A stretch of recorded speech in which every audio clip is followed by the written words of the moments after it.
Well, first of all, I want to thank everyone who helped to get my last video reinstated on YouTube. I'm very grateful to everyone for their support on that. I want to thank YouTube as well, obviously, for reinstating it. But most of all, I want to thank all those people who flagged the video in the first place, for giving us all a bit of fun and for taking a dump in their own oatmeal. Because it's thanks to those people that that video is now all over the internet and all over YouTube like a rash, which just goes to show what can be achieved when we all work together. Thanks, guys.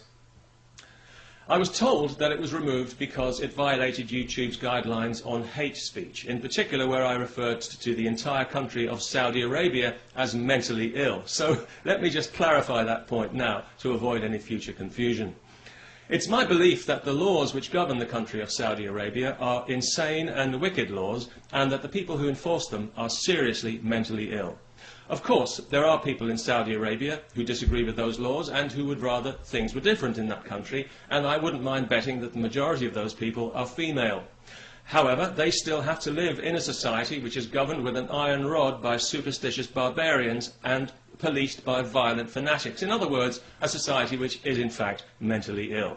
And as if to illustrate the black hole of sexual repression that is Saudi Arabia, just this week, a senior Saudi cleric, an Islamic scholar, if you'll pardon the expression, has said that women who wear the burqa should show only one eye, not two, because showing two eyes could make a woman seductive and tempt some unfortunate man into raping her through no fault of his own. And it's this kind of attitude that governs Saudi Arabia and convinces me that Saudi Arabia's influence on this planet is a thoroughly cancerous one and the worst advertisement for any religion that it would be possible to imagine. Even Scientology looks good next to the Wahhabi doctrine, a twisted, malignant mutation of Islam which is as vile and as inhuman an ideology as Nazism. And that's really all I was trying to say. I also believe that the Sharia courts which have been established here in Britain and which reflect the mentally ill laws of Saudi Arabia are the thin end of an ever-thickening wedge of Islamic medievalism that's being hammered up our fundament by the Saudis with the connivance of our own government.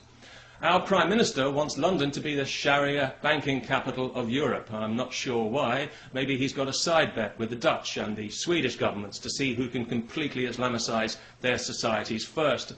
Either way, they say money talks, and right now in Britain it's talking Arabic. But I guess that's what happens, isn't it? When the most backward society on the planet happens to be one of the wealthiest, they can simply bribe their values into places where they don't belong and where they wouldn't be tolerated for a second, if not for their money. Saudi money is responsible not just for forcing the British government to cravenly break its own laws, not just for the various pressure groups of Islamist fanatics who claim to speak for all Muslims in Britain, but also for the hundreds of mosques that have been established here in recent years, including the one in London that was exposed recently on television for allowing hate speech to be preached in its purest form. Specifically, that Muslims should hate anyone who isn't a Muslim and that apostates and homosexuals should be killed. They couldn't quite make up their minds whether these people should be thrown from the top of a mountain or stoned to death or both, leaving another tricky theological poser for the scholars. But allowing these courts into Britain is not just pandering to Saudi money, is it? It's also a cynical and I think quite typical vote-whoring tactic by the Labour Party, of which I'm ashamed to admit I used to be a card-carrying member. Now I wouldn't vote Labour again at gunpoint, because, like many people, over the last 11 years I've realised that a vote for Labour is a vote for Islam. And although I like and admire certain individual Muslims as people, I've seen enough of Islam to know that I don't want it anywhere near me, and I don't want any of its values enshrined in the laws of the country I live in. I want to see Islam relegated to its rightful place in society as a non-influential, non-intrusive spiritual belief system. And that's really what this petition was all about.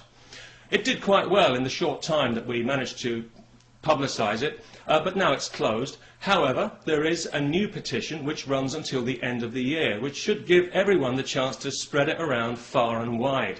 If people know about this, they will sign it, because you know that all your friends are just as sick as you are of having Islam rammed down their throats and being called racist if they complain about it. So maybe this time we can get enough signatures to make this genuinely newsworthy and give this disgraceful government the kick in the crotch it's been asking for.